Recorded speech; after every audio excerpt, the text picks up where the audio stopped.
Sarah Kofi, est-ce que ce nom vous dit quelque chose? Je le prononce en souriant parce que le sentiment qui m'anime est un peu bizarre. Je suis partagé.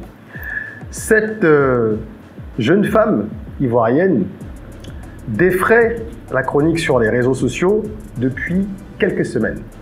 Sarah Kofi, c'est une servante, comme on dit. Dans certains pays, on parle de domestique. C'est une personne qui aide des familles dans leurs tâches ménagères. Elle est engagée pour ça. Elle fait aujourd'hui, je dirais, la une sur les réseaux sociaux parce qu'elle a décidé de donner un gros coup de pied dans la fourmilière. Elle s'est érigée en fait en combattante. Elle vient défendre les droits des servantes. Elle estime qu'elles sont lésées, maltraitées. Et ses propos peuvent être choquants. Mais est-ce qu'ils ne renferment pas une part de vérité? Je veux aujourd'hui livrer mon analyse.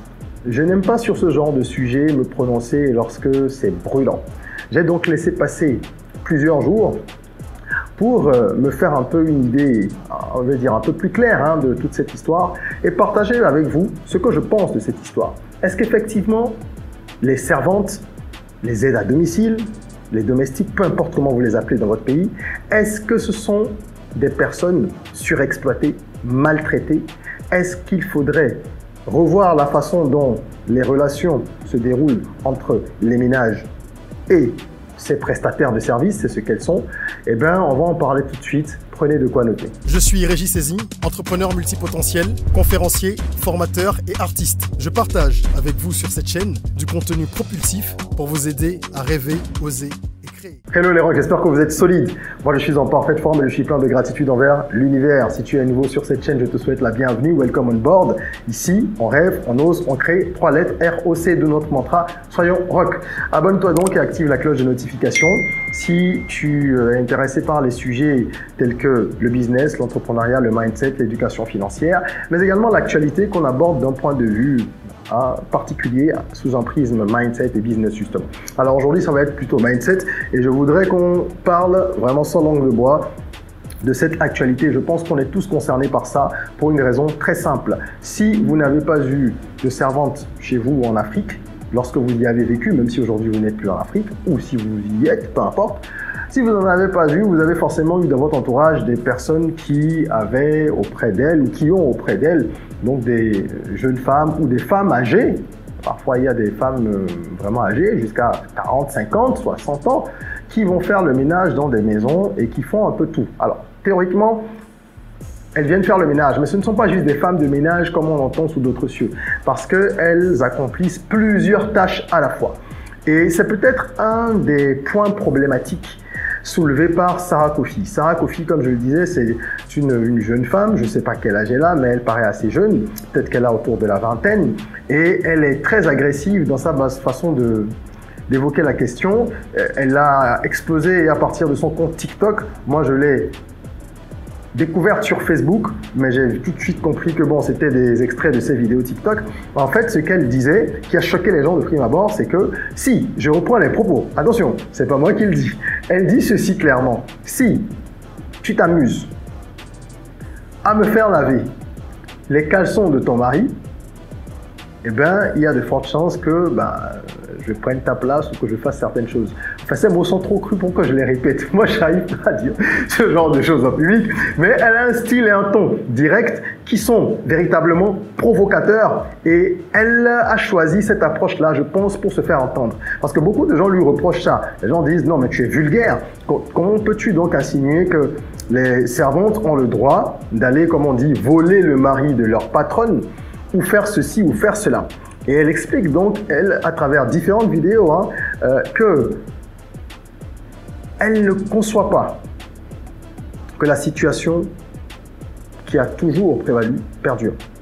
Parce qu'on leur fait faire des tâches qui ne sont pas censées être dans le contrat qui n'existe pas bien sûr, puisque vous arrivez, vous avez généralement un entretien, vous échangez avec les futurs patrons et si vous tombez d'accord, ils vous prennent. Donc finalement, elle dit, on se retrouve à laver les voitures de la maison. Ce n'est pas notre rôle, nous ne sommes pas là pour laver les voitures de la maison.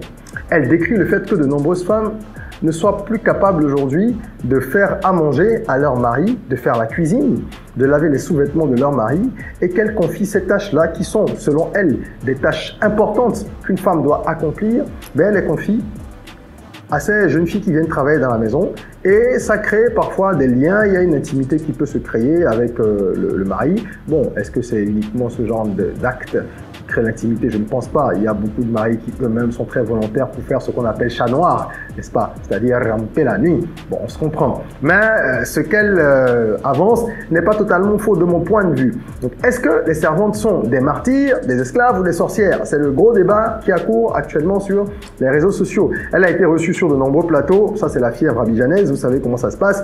Dès qu'il y a un sujet qui bouscule un petit peu la toile ou dans la vie, on va dire, réelle, eh ben, tous les médias s'en emparent parce que voilà, il faut surfer sur le buzz et puis ça fait de l'audimat.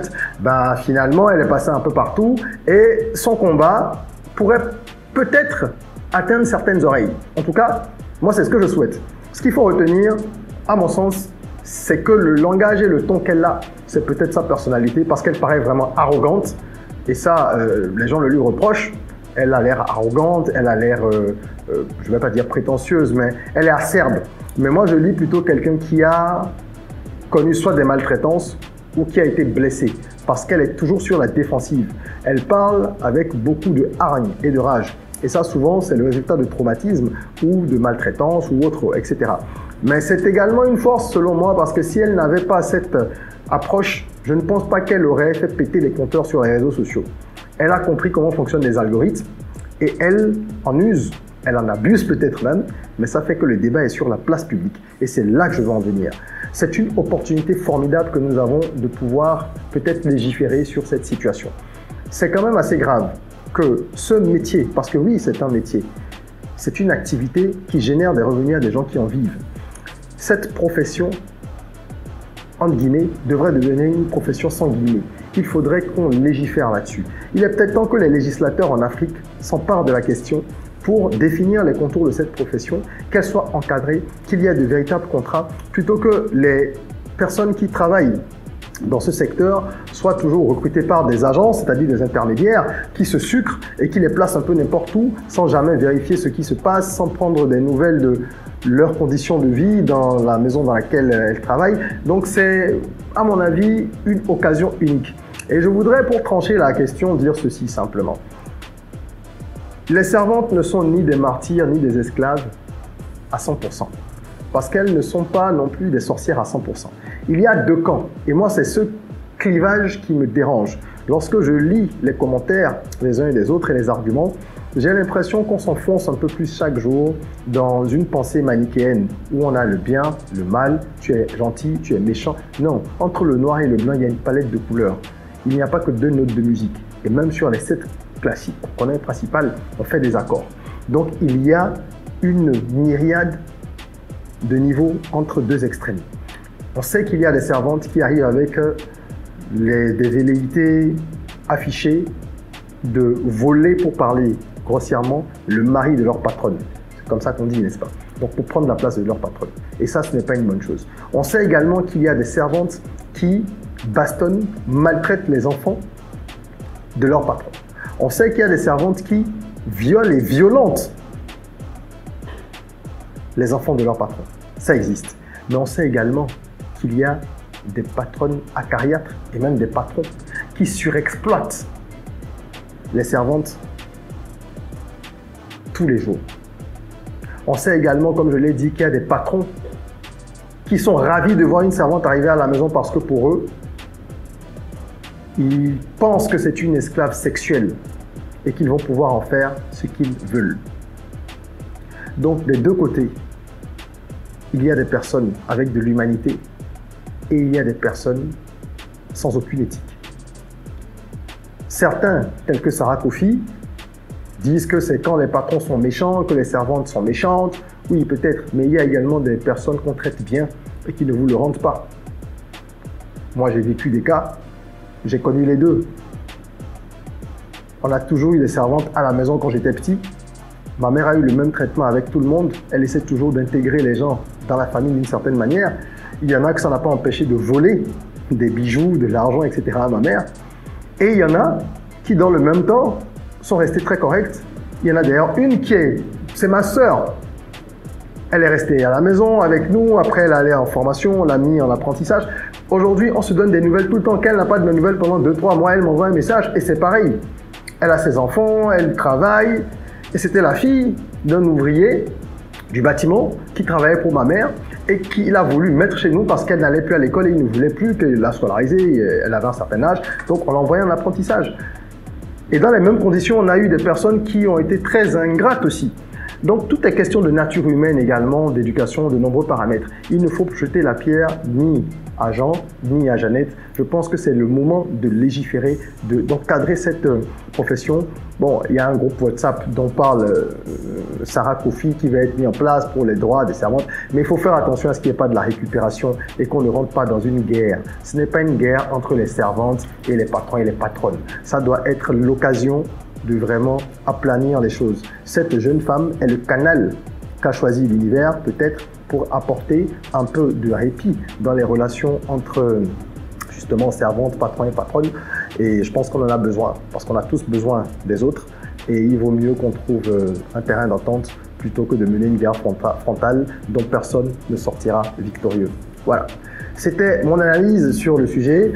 Merci de m'avoir suivi. J'espère que ça vous parle. Je serais curieux d'avoir vos avis en commentaire sur cette question, sur ce sujet. Si vous avez aimé cette vidéo, mettez un petit like, abonnez-vous et surtout partagez-la. Je pense qu'on peut se tirer les uns vers les uns et les autres vers le haut si on prend la peine de partager nos avis et on s'enrichit toujours de ce que les autres ont à nous apporter, à nous apprendre. Et même dans la contradiction, justement, on peut grandir. Donc n'hésitez pas, même avec vos avis peut-être contradictoires, à alimenter les discussions en commentaire. Voilà. En attendant qu'on se retrouve pour une nouvelle vidéo, prenez soin de vous, de votre corps, mais aussi surtout de votre mind. Rêvons, osons, créons, soyons rock.